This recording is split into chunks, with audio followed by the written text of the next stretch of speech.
Namo Siddhanam. Jai Jinendra everyone. Welcome to the fourth webinar as part of the Jain Heritage series being presented by the website jainheritagecenters.com. This is Nitin HP here from the team at Jain Heritage Centers. The subject of today's webinar is Jaina Antiques from ancient Varendra. And with this, I think I would like to invite everyone who are there here with us on the Zoom channel, as well as people who are watching our program live on our Facebook page. With this, we will start the session. Before we start the session, I think let me give a quick introduction about our speaker of the day, Dr. Shubha Majumder. Dr. Shubha Majumder presently works as Superintending Archaeologist in charge, Archaeological Survey of India, Kolkata Circle. He was born on 21st October 1983. He is a young, promising scholar in the field of archaeology, art, and iconography.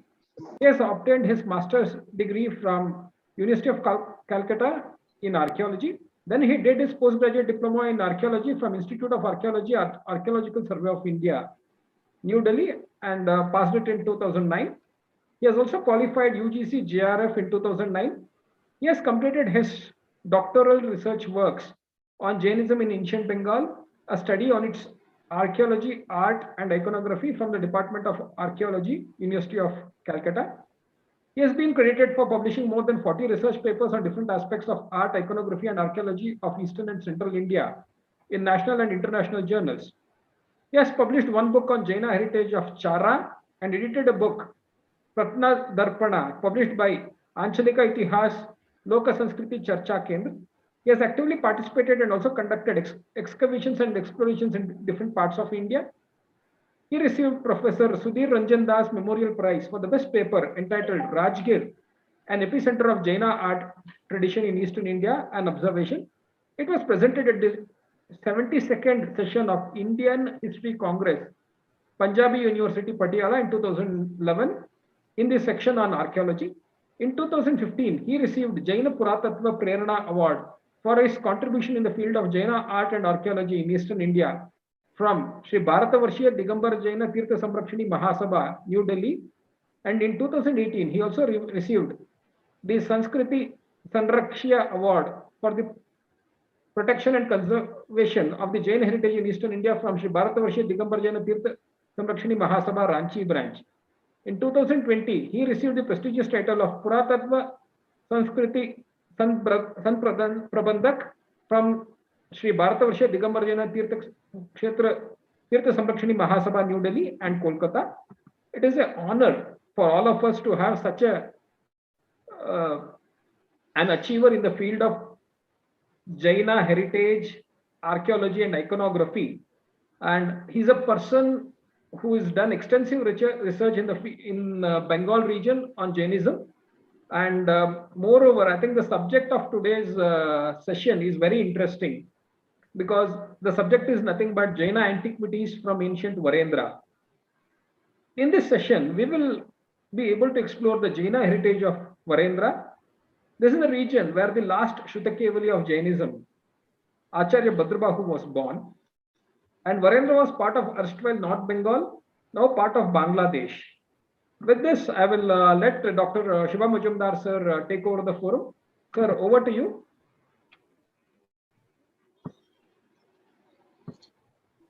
Namaskar. Jai Jinendra to everyone. It is really a great honor for me to attend to present a lecture on this occasions, and the Jain Heritage Center invite me for deliver the lecture, and a special thanks goes to Nitinji for invite me. Today's my presentation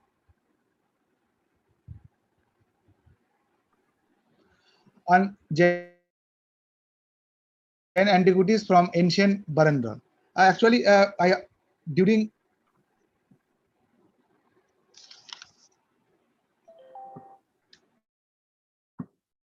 Sir, we can see that, sir. Please proceed.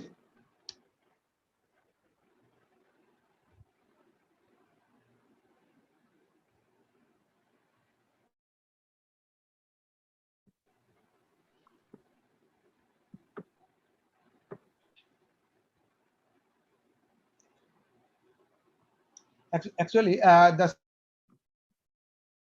several archaeological discovery in 19th and 20th centuries by the number of British administrators and the later on by the Indian and as well as the foreign scholar authenticate that the Jainism had a long history in the different parts of early Bengal. Most of the earlier researches reporting individual the sculptural specimens, a temple or a group of temples ignored not only for the archaeological context of the findings, but also the failed to undertake a comparative stylistic study with the reference to the other contemporary Jain remains found from the different sites. Often, while reporting the Jain images from the different parts of present study area, and I have placed them within the early medieval timeline bracket without suggesting the stages of stylistic development. So earlier scholar have already studied the different aspect of Jaina antiquities or Jainism in different aspect of Bengal. However, sometimes they fail to study the Jaina antiquities and their stylistic development throughout some centuries. It is known that none of the Jain Munis, none of the Jain Tirthankar born or take Nirvan from the Bengal. However, the Jainism has a long relation with this part of Indian subcontinent, that is Bengal, and the origin and the development of the Jainism also influence this particular land of Indian subcontinent. It was attempt to investigate the each and every nook and corner of the study area during my field survey from 2010 to 2016, so as to bring light the archaeological sites and settlement which have some form of Jain association, be in the form of detached stage sculpture, ruins of temples, or extant architectural remains. But in earlier, the scholar studied the Jain antiquities only from with not associated with the archaeological site. So archaeological site remain detached from the Jain antiquities. They only study the Jain image particularly, or Jain temple. But when I started my work, I have correlated those sculptures and the archaeological sites in correlation, and I have found that there are some huge number of information which earlier not highlighted by the scholars. As a result, it was possible to get a comprehensive picture about the several aspects of Jainism in early Bengal. And I have also tried to highlighted the Jain iconographic development in the different parts of Bengal. That is the Varendra region, one part, and the other part was the well-known the Rar region, that is the southwestern part of Bengal, and also the coastal part of Bengal, and other western part of the Bengal. So there are four basic zone I have divided during my PhD in the Jain antiquities of Bengal on the basis of their stylistic as well as the nature of finding on the different parts of Bengal. The present idea belongs to the scholar that the Jain antiquities of ancient Bengal existing exclusively in the western part of the Bengal, that is the Rad region. That I have already said that earlier scholars have studied the Jain antiquities which are already reported from the different part of Rad region. However, the present investigation shows that in addition to the above mentioned area, the northwestern part of Bengal also has a fair share of Jain antiquities. A good number of the archaeological site and settlement in this region have been documented during the research project, and the Jain antiquities have been found in the various archaeological contexts. As far as the Jainism is concerned, the North Bengal, that is the ancient Varendra, can almost be regarded as an unexplored land. That is the context of Jainism of Bengal concern. Studied the north of river Ganga, situated in the north of Ganga and the west of the Brahmaputra. The ancient Varendra mainly comprise the present day of the district of Dinajpur, Rangpur, Govindapur, Jaipur, and Bogora, Siarganj, and Nator, and the other some district of the Rajshahi division of the modern West Bengal, modern Bangladesh, as well as the adjoining area of the Malda, North Dinajpur, and the South Dinajpur district of the West Bengal. The historical background of the Jainism in the Jainism has, with reference to the rise and growth of the study area, we can visualize the development of Jain ideology in early Bengal roughly in the two segments. That is the first segment one, the early phase, that is started from the pre-Mauryan period to the 7th-8th century CE, and the second phase from the post-Gupta period onward to the 13th century CE. the this area, the actually the Varendra area is associated with the famous Jain Muni Bhadrabahu. It is well known that. But before that, the Acharya Sutra also mentioned that the Mahavir visit the Bengal in that is the Rar part of the Bengal, and that is Acharya Sutra already mentioned. But however, the Bharat Kolkata Kosha comprised by the Harishan in 1931, the Jaina prophet and the Saint Bhadrabahu, reputed as a spiritual guide of the Mauryan Emperor Chandragupta, the grandfather of the Ashok, was born in Devikot in North Bengal, also known as the Kotivarsha, identified with the modern Bangor in the West Dinajpur district. And excavation in the Bangor also suggests that the region was the region was one of the best site in the early Bengal, and the excavation also revealed the antiquity from the Mauryan and as well as the pre-Mauryan antiquity also found from this site. However, the excavation excavated by the earlier by university and later on the Archaeological Survey of India not emphasized to try to correlate those Bhadra along with the Bhadrabahu and the finding from this site. Though the tradition helped to fill up the gap in the respect of the status of Jainism in this region since the time of the Mahaviro down to the Mauryan, yet there is no sufficient archaeological relics of this period which can corroborate such tradition. However, since the tradition records Bhadrabahu, a great saint of the Jainism, belong to Bengal, it become easy to it become easy for us to presume that the Jainism was firmly established in the northern part of the early Bengal. So this is the actual the archaeological locations. These are excavated the sites, and it was fortified site, and the moat is there. And during the these are archaeological mound of the Bangor, and these are archaeological remains found from the during the excavation by the Archaeological Survey of India, Kolkata circle. And this is a structure belonging to the Palo and the Post-Gupta and the Palo period.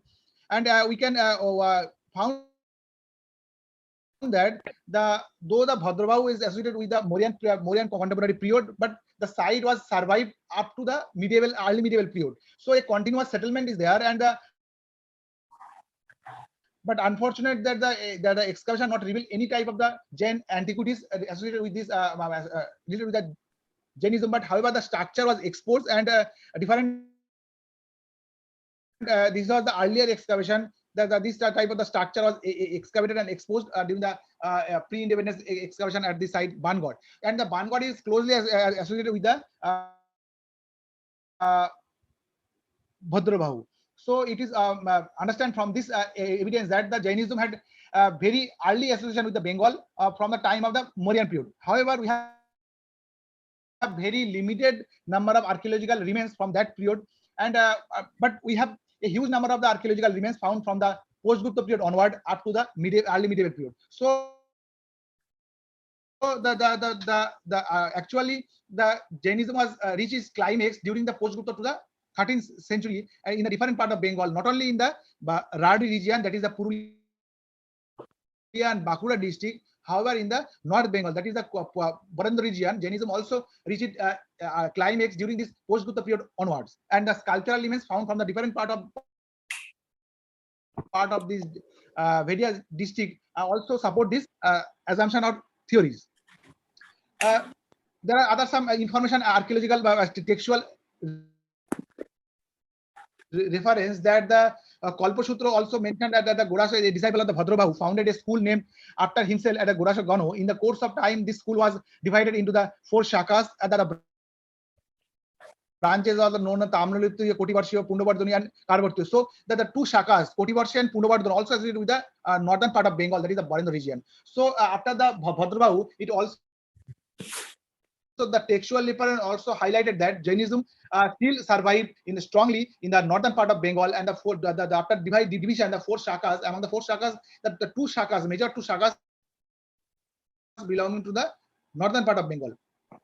So this is another not archaeological but the textual reference. On the other hand, the next defined archaeological evidence we call the archaeological or inscriptional evidence, the copper plate grant dated the 159 that is 479 CE, found from the Paharpur in Bangladesh. The site is well known, famous for this Buddhist stupa and monastery on the Palo period. However, the inscription is the earliest known archaeological records regarding the Jainism in ancient Bengal during the Gupta period. The grand record the endowment of the Brahmin named Brahmin and his wife Rami, who deposit the 3 dinar of the or gold coin with a for the purchase of a land for the worship of the Arhat at the Biharo. So yeah, the Arhat and the name of the Biharo, it correlate the Jainism and correlate with the Jainism. So it also suggests that during the Gupta period, the Jainism was also strongly survived in the Paharpur, that is the presently at the Bangladesh. Though the Paharpur is famous for the Buddhist monasteries, however, this small evidence, not a small, this copper plate inscription suggests that the Jaina monastery is there, and the Jaina Arhat, or actually the Jain Tirthankar was worshipped by the Jain Muni at this Jain monastery. However, archaeologically, during the excavation of the Paharpur, the identification of this particular Bihar is not identified still. So, if further future research or future investigation we may carried out, so we may able to identify that particular monastery in this Paharpur area. Another copper plate inscription, that is Jagadeshpur copper plate inscription dated 1 to 8 Gupta era, that is 448 CE, may also accept another important and the relevant document throwing light the spread and popularity of the Jainism in ancient Bengal during the Gupta period. The Jagadeshpur copper plate on which the grant is inscribed was acquired by the Varendra Research Museum, Rajshahi, toward the later of the November 1961 from the Hindu gentleman of the Jagadeshpur village under the Puthi police station in the Rajshahi district. This copper plate is not like the ordinary royal grant of the land made. Gupta era. However, it is a peculiar kind of seal deed which was issued during the Gupta era, and it is record the state the confirmation of a sale of a land translated between the government and the purchaser. It was issued from the office of the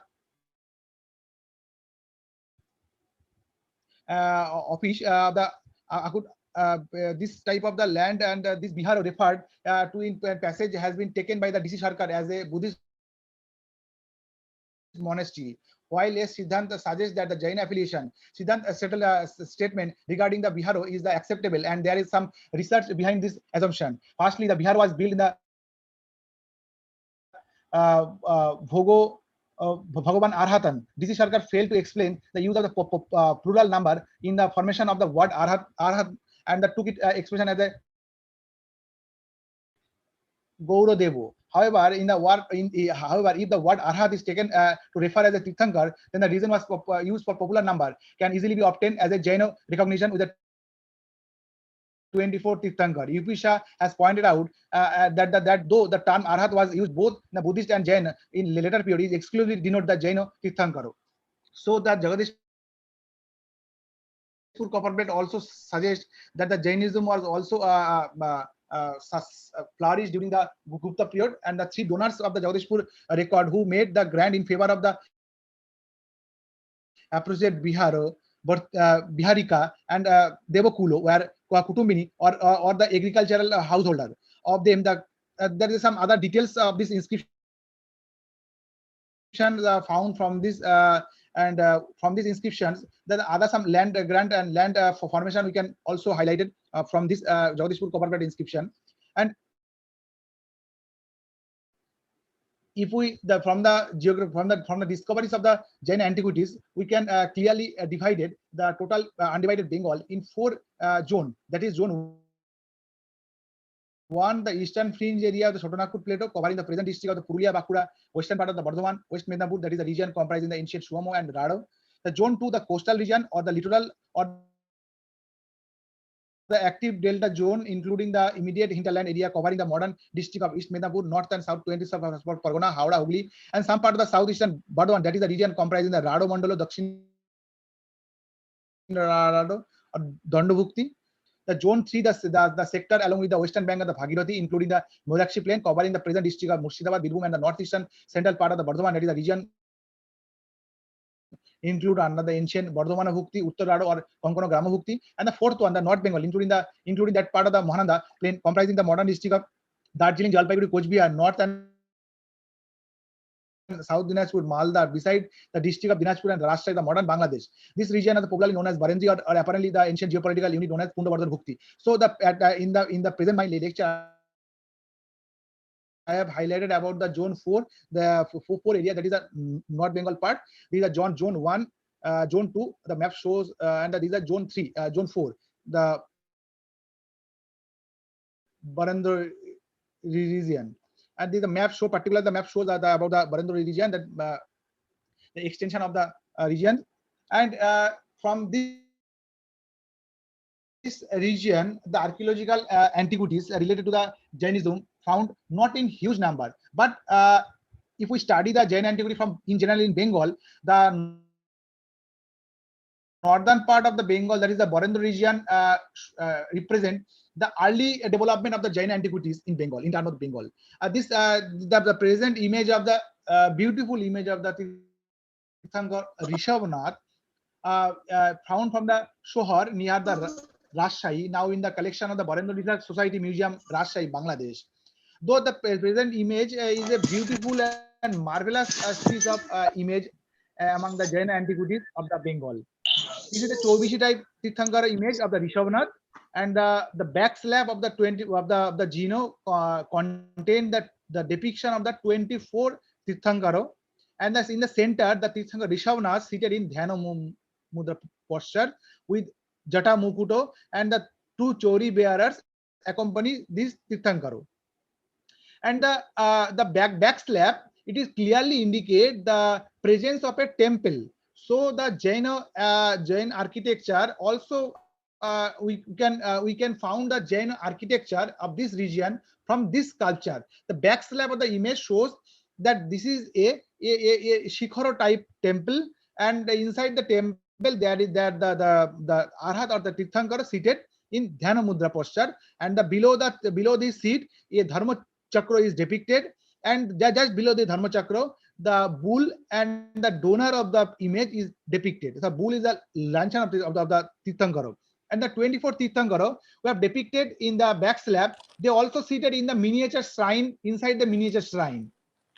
So each and every Tirthankara contain their respective lanchanas in the backs, in the just lower portion of the pedestal. Just see that this is the Tirthankara Shambhavanath, and the other the Chandraprabhu, the crescent is the moon is depicted. So this is the Shambhavanath. So 24 Tirthankara, they minutely engraved in the back slab, and all of the 24 Tirthankara seated in the miniature, so inside the miniature shrine. So the temple, the surviving of the temple associated with the Jainism also indicate from this image, particular image. This the left side image is presently in the private collection of the United States of America, and the provenance is not known. However, the depiction and the art style indicate that this image also belong from the North Bengal, that is the Varendra region. Unfortunately, the image is now in the not in the present in India. It is displayed in the USA in the private collection, and this is similar type of very much close with this earlier image of the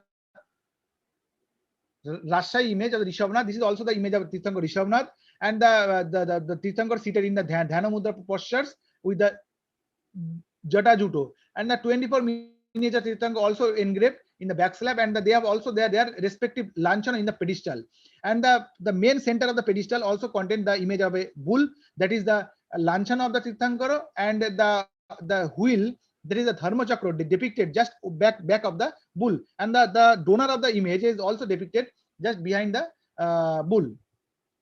So this image also indicate not only the iconographically it is very much unique and compared to the earlier image, but also that if we try to identify that the presence of the donor, though these images are actually we found the donations in the Bengal. The other religion, other images like the Brahmanical and the Brahmanical images, we also found the uh, donor couple in the pedestal. In the same case, in the Jain images, the donor, sometimes the Muni also, the Muni also depicted Jain Muni. However, in this case, the donor is depicted in the lower part of the pedestals, and the variation of the donor also, it is another aspect of the study, that sometime we found the name of the donor from the inscription, and it helps other aspect to study the other part of the Jainism in Bengal. So this is the another images found from the Shadipur, near the ruins of Goud. We all the Goud is one of the famous medieval site in during the Islamic period in the Bengal, and his image was found from the Shadipur village of the Muslim Dargah area, and the back slab. Actually, they use the back slab of the image for calligraphy, Islamic calligraphy. We had the image has the Islamic calligraphy in the back side. They actually they reuse this Jaina Tirthankar Rishabhnath for their own purpose during the medieval period. But the presence of this image in the from the Malda, the Goud region, it indicates that the Goud is also the one of the major center of the Jainism during the early medieval period. Unfortunately, after the abandon of this temple or monasteries, after the invention of the Muslims, they converted, they use these images for engraving their inscription in their dargah. So this is another beautiful image, but unfortunately damaged, partially damaged image. That is also image like Tirthankar Rishabhnath, and the center of the of these images, we can clearly show the image of the Chakreshwari, that is the Yakshi of the Tirthankaro, also depicted in the center of the pedestal. And in this case, the Tirthankar also seated in Dhyana Mudra with Jata Mukuto. Unfortunately, it is very interesting to mention here that in Bengal we have never seen the tradition of the depiction of the Yakshi and Yakshi in the lower part of the pedestal of the image. However, in the central India and the southern India and the northern part of India, we found the presence of the Yakshi and Yakshi in the pedestal of the Tirthankaro. However, in Bengal, the some images we can highlighted that this tradition was also influenced, and that in the artist in the artist of the Bengal region, they also used to depict the Yakshi and Yakshi in the lower part of the pedestal of the Tirthankaro. This is a damaged image. Only the lower part of the pedestal is presently survived, and now it is in Ijahar police station of Uttar Dinajpur. And the exact location is not known. The image the image is also the damage. However, from the pedestal we can clearly show depict the a depiction of the bull. That is the, so on the basis of this we can identify that this is the image of a Tirthankar Rishabhnath, and just above the bull the Dharmachakra is also depicted, and this is probably the image of a Chakreshwari, which is unfortunately very much damaged. And this the depiction of the Lanchan on the bull and wheel, Rishabhnath, Shashan Devi and Chakreshwari. This is just a comparative study I have tried to highlight it to share with the others, that this is the Itahar police station image. The close-up view of the image shows that this is the Dharma Chakra and above the bull, the same type of the depiction, and this is the early. So the Shohar image that is presently in the Rajshahi is among the four images is the early image, and then gradually development we can highlight it from this the short descriptions. So through this I have tried to highlight it about the development of the Jain iconography, in particular area of the Varendra region of the North Bengal. This is the Rishabhnath image from the Mandoli. Is also include in this group. The image is presently displayed in the Ashutosh Museum of Calcutta University, Ashutosh Museum, Indian Art, University of Calcutta, and this is the one of the finest image. Unfortunately, that the head of the image is missing. However, the the Kesh Vinas in the both the shoulder of the Tirthankara, it indicates that this is the image of a Rishabhnath, and the lower part of the pedestal also contain the image of bull. So the Lanchano, and and here we can found the three donors. So from this we can highlight it that the family donation. Earlier we have seen from the Rishabhnath image of the Bangladesh and the other and the Malda image, the only the single donor is depicted. Most probably there is a male or female or the head of the family member.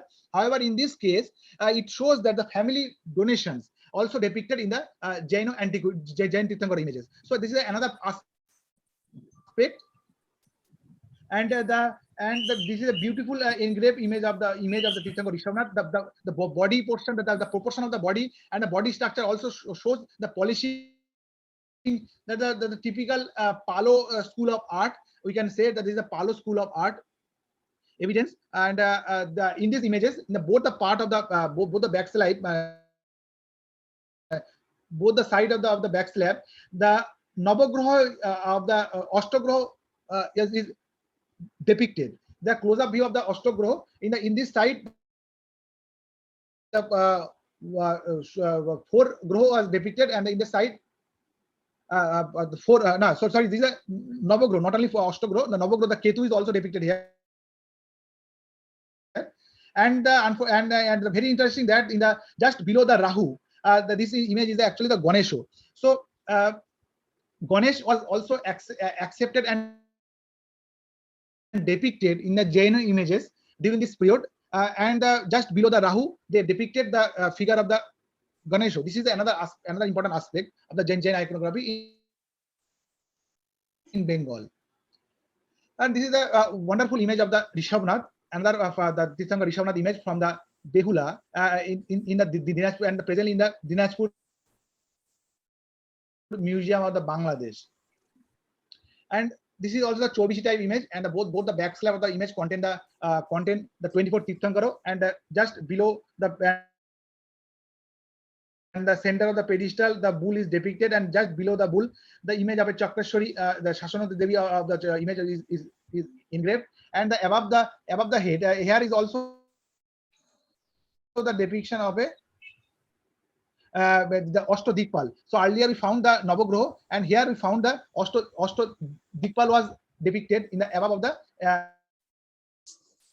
just above the head of the top portion of the back slab. The Ashtagraha, the Ashtadikpal was depicted. Now, this is the image of a discovered from the Govindpur near the Dinajpur, now displayed in the Bangladesh National Museum, Dhaka, Bangladesh.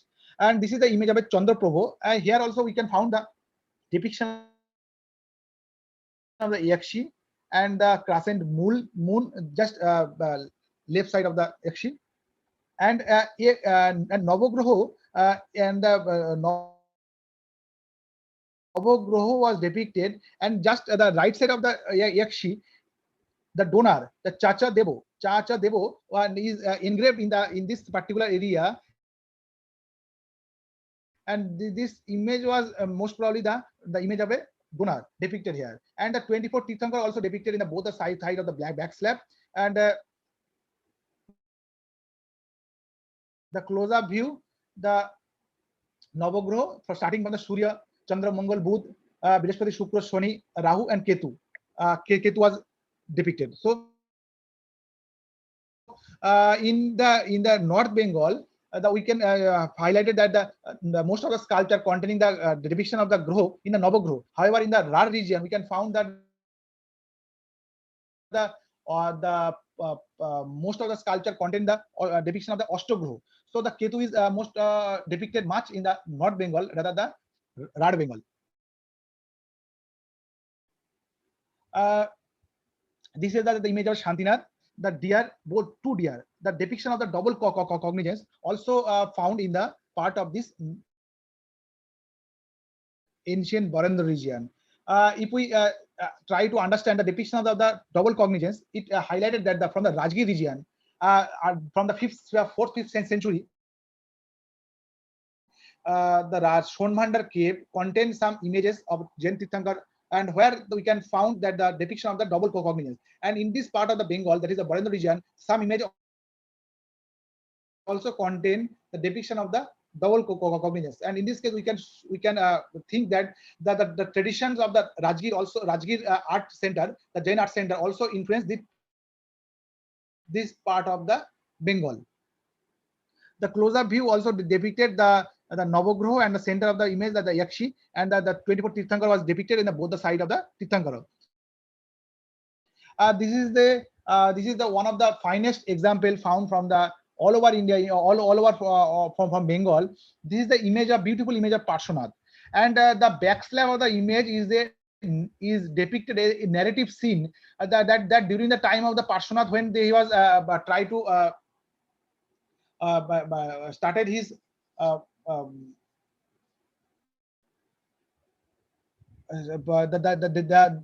started his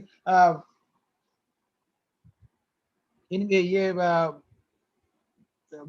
Dhyano, and the others, the Kamato attacked him, and the close up of the image shows that this attack they attacked the Tirthankara, and after, though they attacked the Tirthankara, but they still, the Tirthankara Parshvanath is achieve his Gyano, and the depiction other depicted the Dikpal, and the in lower part of the pedestal also contained the depiction of a Navagraha, and the center of the pedestal it contained the image of a Padmavati.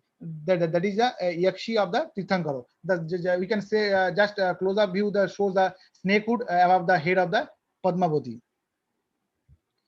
This is the another image of the Parshvanath, presently in the Asian Museum of the Asian Art Museum. This though the provenance is not mentioned, but from the iconographic style and the stylistic, this image may belong to the northern part of Bengal, that is the Varendra region. This is the image of a Yakshi Ambika. The mango tree depicted just behind the upper part of the back slab, and the lower part of the pedestal contain the image of a lanchana, that is a lion, and the child, the two child depicted in one is in the left lap, and one is just close to her attendant. And this image is presently in the North Bengal University Akshamitra Museum, that is the North Bengal University Museum presently housed, and a miniature image of a Tirthankara Parshvanath also depicted in this part of the image. So on the so not only the Tirthankara image, the Yakshi image is also found from this part of the ancient Bengal, that is the Varendra region. This is the another interesting image. This is image from the image of Parshvanath. They are presently in the Jiaganj Museum, and the museum that this image the shows that the Tirthankara standing in Kayatashaka posture, and above the head of this Tirthankara a snakehood is depicted, and just and below the snakehood a deity was depicted, probably the Nag Devata, and both the side of the Tirthankara, the Padmavati and the Dhanendra and Padmavati was also depicted. And we can just not iconography is similar, sorry, stylistically similar, but some case iconographically this image is similar with the several from the Karnataka, this particular image from the Karnataka region. So rock cut cave inscription, rock cut cave image. So this not the iconographically is similar, not stylistically. So this is another aspect found from this ancient Varendra region. I have already mentioned about the depiction of the double cognizance, which is influenced from the Rajgir art region. This image from the Navada Museum from the Bihar, where the Parshvanath image was depicted, and with the double cognizance, and the center of the pedestal as a Dharmachakra was depicted. In similar cases, this image, this particular image from the Jiaganj Museum, in this case, the snakehood depicted in the behind of the Tirthankara. However, in the pedestal, the two snake was depicted, and the center of the two snake, Dharmachakra is also depicted. So various type of iconographically stylistical or iconographically correlation or similarity found from this part of the ancient Varendra with the Rajgir region. The other images, this is the beautiful image of the Jaina Titranary couple, or we can call the Jaina parents, the parents of the Tirthankara. This image found from the Deopada, Rajshahi district of the Varendra Research Museum, presently display this image. And this is the image from the Bangladesh National Museum, the Govindaganj of the. This is another Jaina couple image, very badly eroded. This is the image from another Jaina couple image from the Deopada, Rajshahi, but unfortunately this image is the present location of the image is unknown. This is the other two miniature image of the Jaina couple found from the South Dinajpur district and the Balurghat South North Dinajpur and the South Dinajpur district. And presently one is presently displayed in the district Balurghat district library Balurghat and Balurghat College Museum Balurghat. Both are the Jaina couple miniature form of the Jaina couple. And the last one found from the image of the, this is a beautiful image of a Jain Chaumukha, and in the for the site of the Chaumukha, the Tirthankar Rishabnath, Shantinath, Parshwanath, and Chandraprabhu was depicted. And this is the Itihar police station of the Uttar Dinajpur. And so the overall I have tried to highlight it about the Jain antiquities from the Varendra region, because earlier I have already showed that earlier it was assumption that Jainism was flourished in different part of Bengal. However, in the particular the Rar region, that is the Purulia, Bankura, and Bardhaman district was the mainly core area, and the Jain antiquity only found from this part of the Bengal. However, if we explore this North Bengal in large quantity, we can get more antiquity, Jain antiquity related with the Jainism. And because this is actually the ancient Varendra or the Pundavardhana area was the early development of the Jainism. Though Mahavir visited the Rar region, however, the ancient Varendra or the Pundavardhana is the birthplace of the Bhadrabahu. And so after the Bhadrabahu, the Gorasho also stayed in this part of the Bengal. So and the two major branches, that is Pundavardhan and Kotivarsha, was also associated with this area. So it really a great knowledge for us that if we explore the more area in the Varendra region, we can get more antiquity associated with the Jainism, and through this we can easily compare from the nature of the antiquities from the northern part of the Bengal to the southern part of the Bengal. However, after the found these images and the several research, it shows that the Jain antiquity of the Varendra region is the dated between the post-Gupta to the Palo period, and this is the early development. And in the Rar region, we can found the Jain antiquities from the 11 to 10 to 12th century. So this part of the area is actually the core area of the Jainism in Bengal. And through the presentation, I have tried to highlight it my research area overall in Bengal, particularly in the northern part. And I hope that I am able to share my view with the others. And that's all. Thank you. Namaskar. Jai Jinesh.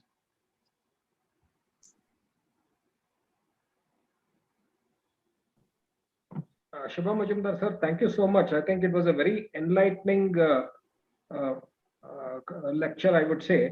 You try to throw the light about the history of Varendra and also the Jaina connections.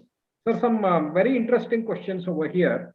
One question is, sir, you mentioned about Acharya Bhadrabahu's place. So which is the name of the exact name of the place, sir?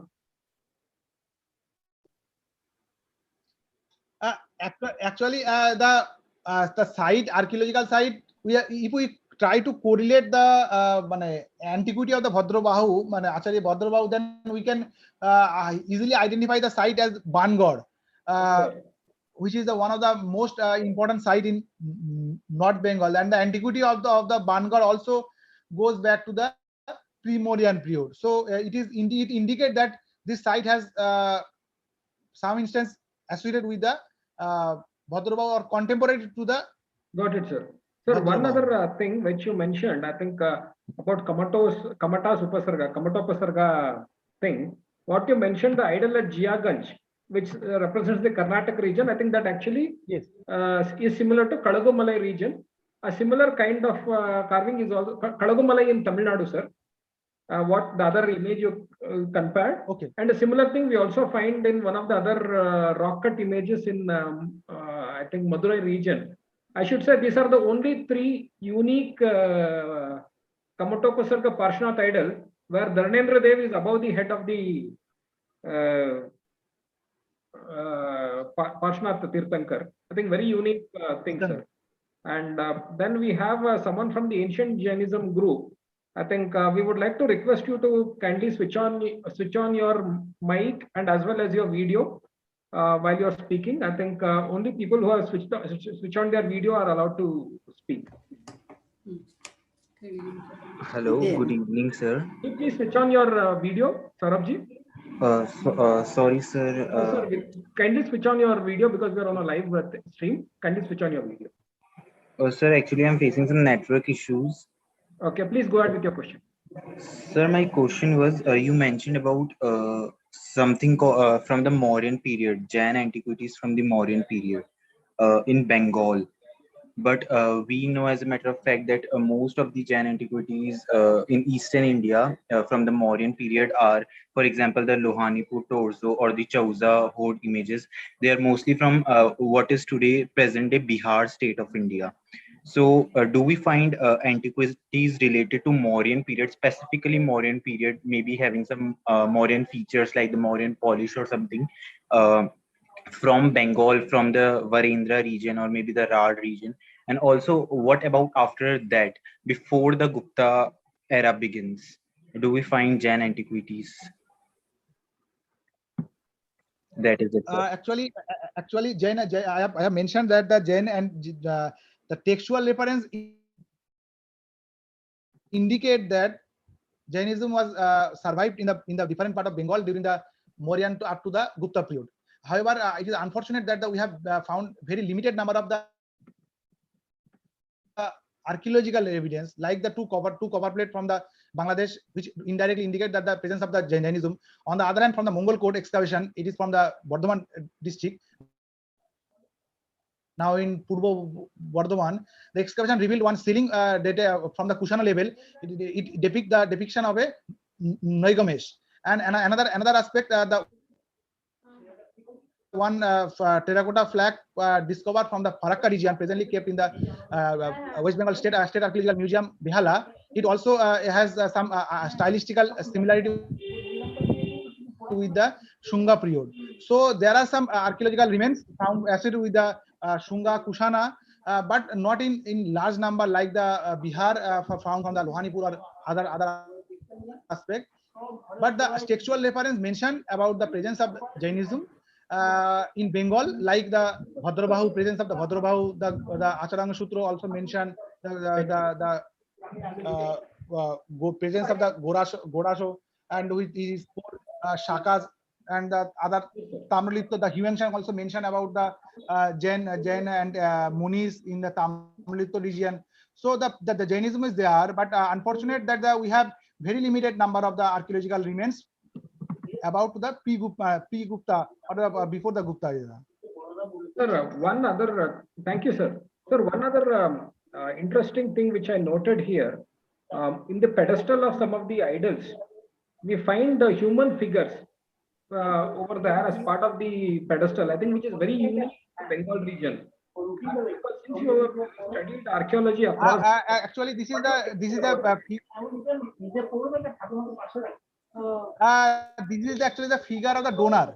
The donor who have donated these images, particularly the Jain merchant. Actually, Jainism was not a patron by the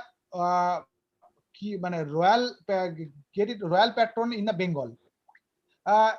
Only the Jain traders Yes, sir. patron this Jainism in Bengal. Right, And sir. when the Jain traders was patron, they donated the images Right. and they engraved their own images in the pedestal, and they also sometimes they also engraved their name. Right, sir. We have found some name of the non-Sanskrit name from the different Jain images in the Bengal, in the northern part or the southern part of the Bengal, and as a result, we found the Jain donor depiction of the pedestal. So you mean to say this kind of donor images are found in Jaina images pedestals in North Bengal and South Bengal, right, sir? Have you found similar structures Yes. anywhere else? Have you find similar Structure? kind of structures in the pedestal of the Tirthankaras with the donor images in any other part of India, sir? Because you have worked across India in different archaeological projects. No. It is. I have mentioned that in the central part, in the central India, I have also studied the Jain images, and in these cases, they engraved the action reaction in the both the corner of the But you pedestal. don't see the donor. The Jain images, and the center of the pedestal, they engraved the no. They don't depicted the depiction of the image So, donor. Sometimes they depicted the right, Acharya sir. or So Muni, the but not finding in donors donor.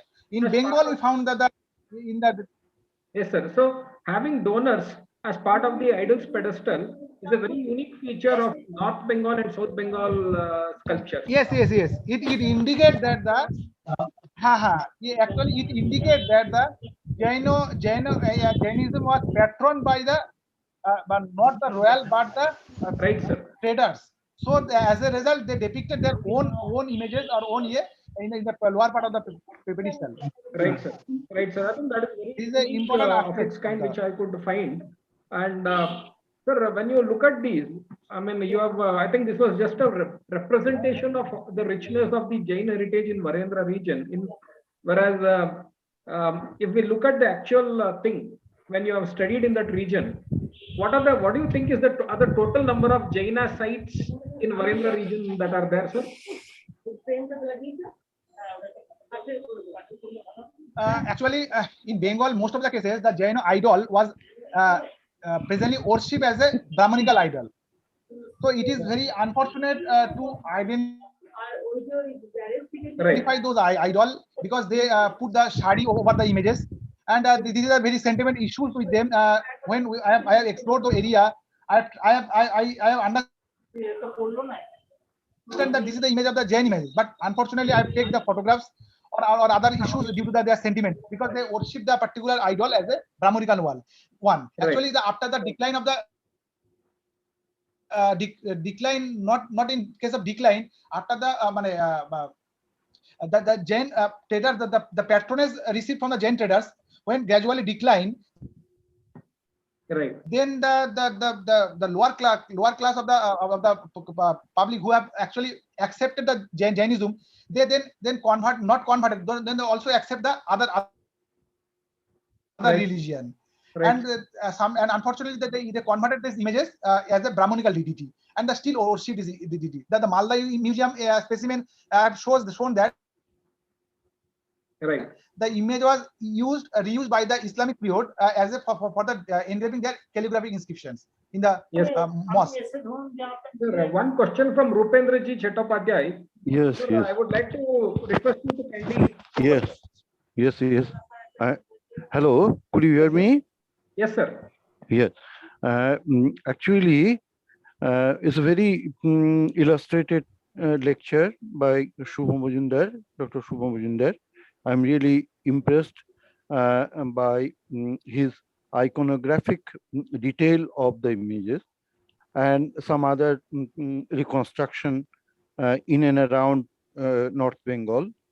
But I asked Dr. Majumder to explore some of the sites in and around Kamrup or Assam region that may strengthen his idea that is the interactive network or the movement of Jaina followers in the northeastern region, as well as Bangladesh, adjoining Bangladesh, Myanmar, etc. And I hope if you go through the routes, whether it is the routes of procurement process and routes of trading network, as well as movement of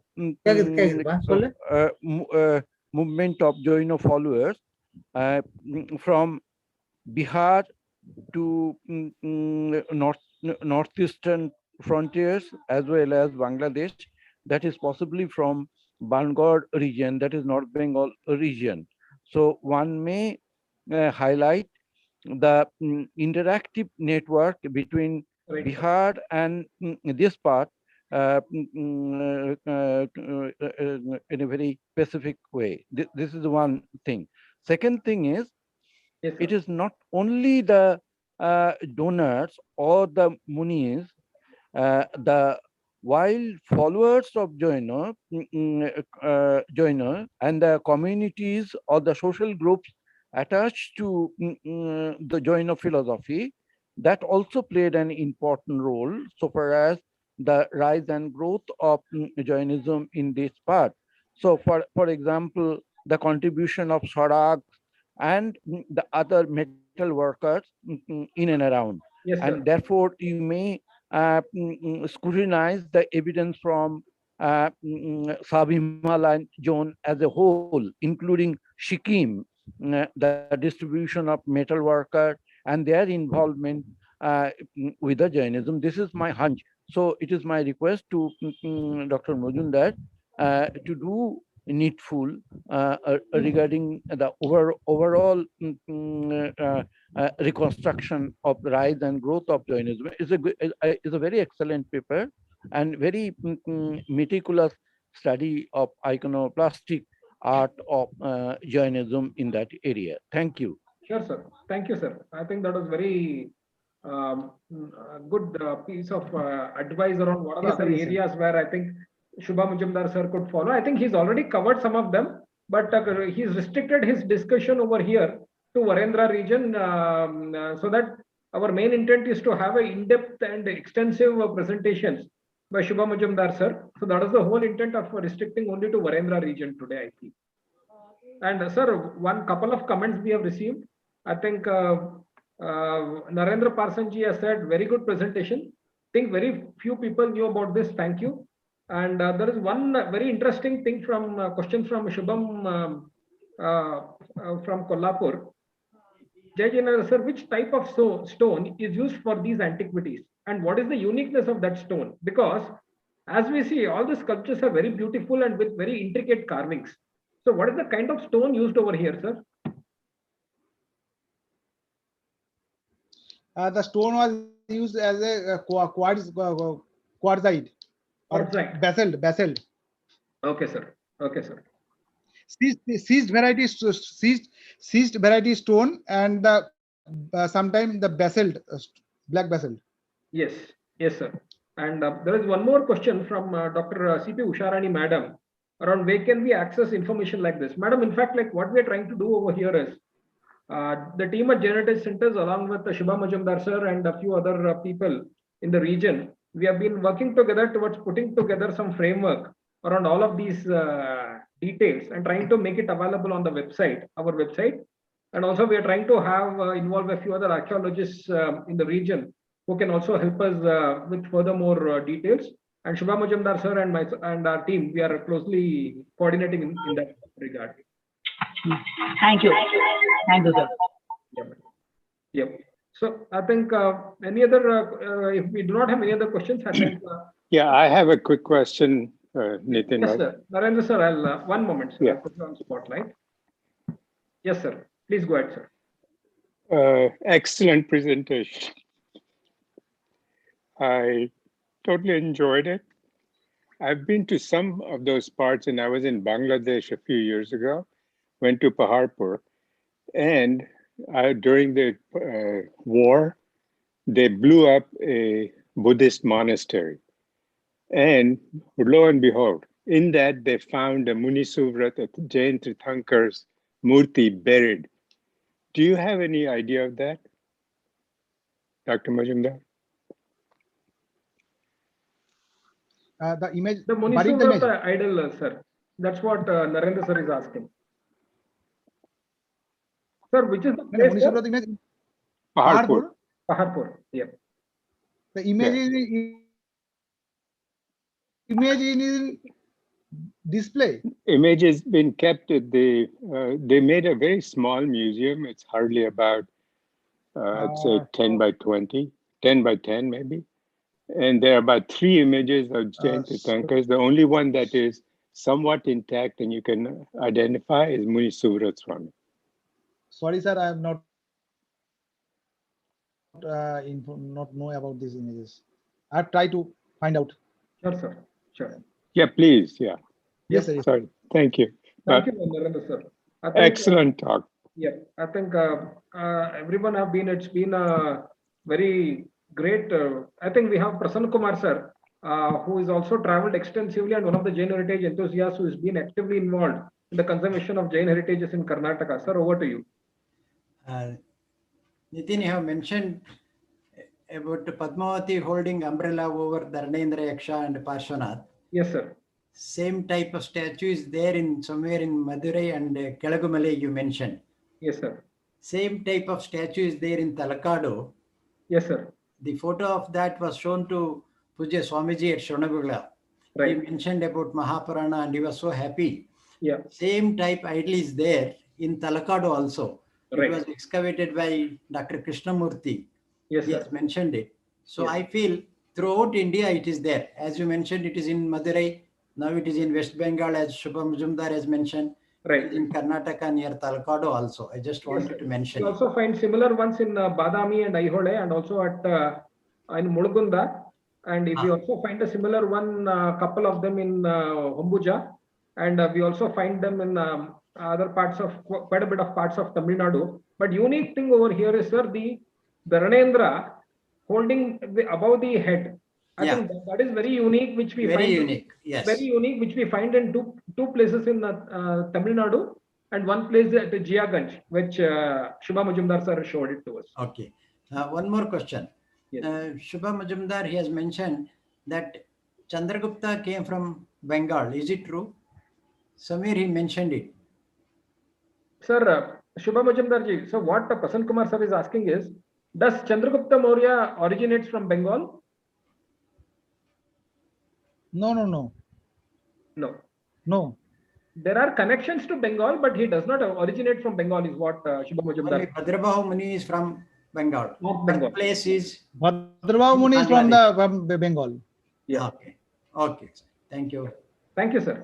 Presently in Bengal. Okay. Yeah. Thank you, sir. Thank you, sir. Thank you. Do we have any other questions? If not, I think we will conclude this session. I think it was really a very great, enlightening session. Particularly, the main thing that really drove my attention over here when I was talking to Shiva Majumdar sir, which we also highlighted in our publicity material, is that the Jainism about the traces of Jainism in Varendra region, and particularly which is part of Bangladesh. Many of them are part of Bangladesh now, which was part of erstwhile North Bengal. And much more to that, the connections to Acharya Bhadrabahu, I think was really very enlightening, which many of the people across the world are not aware that Acharya Bhadrabahu originates from Varendra region and particularly the Bengal region. I think that was another eye-opener to the entire crowd over here, to all the audience over here. And with this, I think, do we have any questions over there? I think with this, we will conclude the session here on our session, the 4th webinar. We will also inform about the next webinar through email and WhatsApp. Thank you, everyone. Jai Janendra.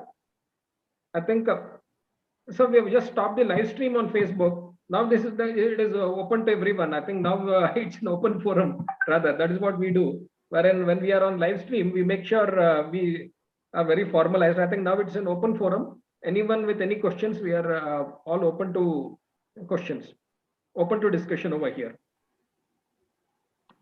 Jai Jinendra, Shubha Majumdar ji. Hello. Jai Jinendra, madam. I am Vasuki. I rely on you to take me to Purulia. You Madam, have to take me to planning about that. Purulia. No, I'll let you know. In fact, from that is a long-awaited dream. Once the corona pandemic.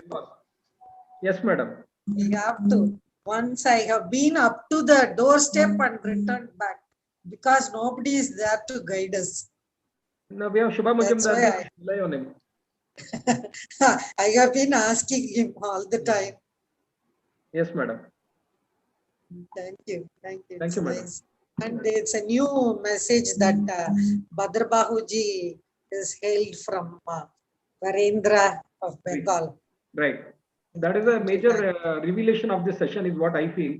That is a major takeaway for us, and also the vastness and the ancient Jaina heritage over there, over 2,300 to 2,500 years. I mean, my question is, sir, Shubha Majumdar, sir, one interesting question which always kept on haunting me.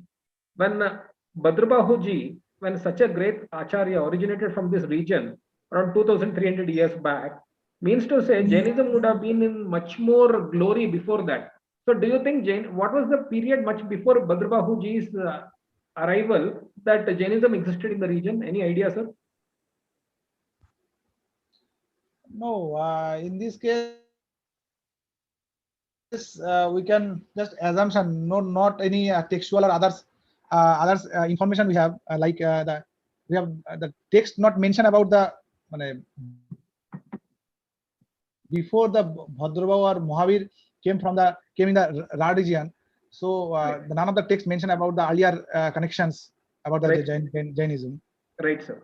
Right, sir. Thank you, sir. Do we have any other questions to Shubha Majumdar? So most probably the Jainism was there, but not highlighted in. Right, sir. Right, sir.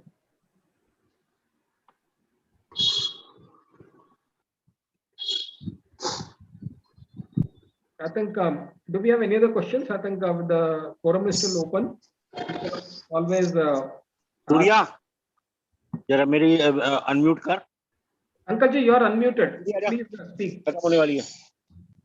RP Jain uncle ji. इधर आना. आप वापस mute करिए. दबा दीजिए ना mute पे. RP Jain uncle, please speak.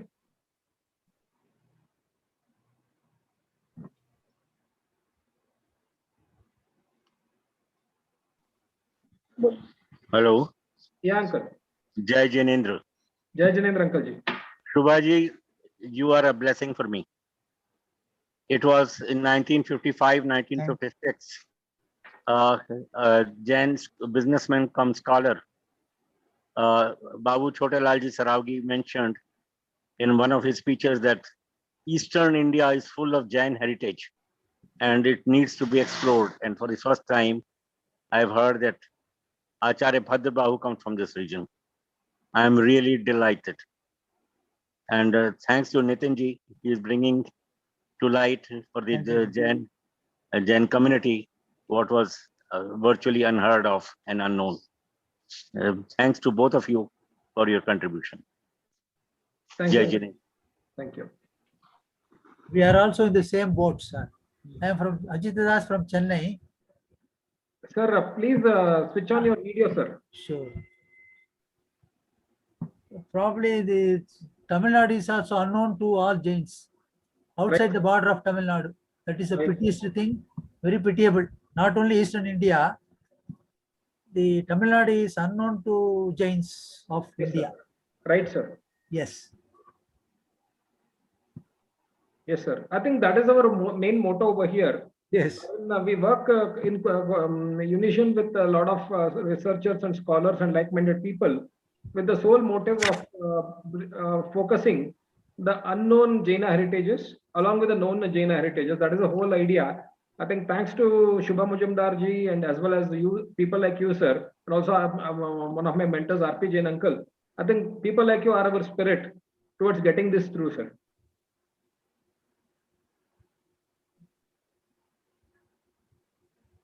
Do we have any other questions?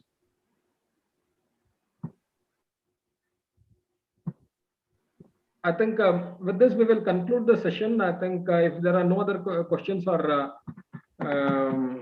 things, I think with this this was really a very enlightening session. Shubha Majumdar sir, बार बोल रहा हूँ मैं, बहुत बढ़िया था. It was very nice.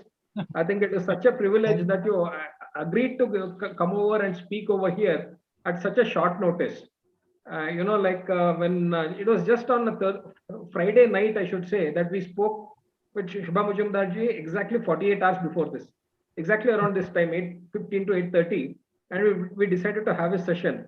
I think we started our work together during the Shravan Belagodi Mahamastakabhishek Mahotsava, and then we worked together during the webinars by, what do you say, Madras University, Chennai, and I think this is the third one. I think Shubha Majumdar ji and myself, we have been discussing about bringing together a few more lectures together and bringing in a few more archaeologists onto the forum to make sure we have the sharing of knowledge across the world. I think that is all what I would say. Again, I would like to thank each one of you. I think what I know, we have been, when we are sending out the communication, sometimes we are sending on Saturday mornings or Saturday evenings. That is because of the challenges in terms of getting the speakers, adjusting their dates and coming over.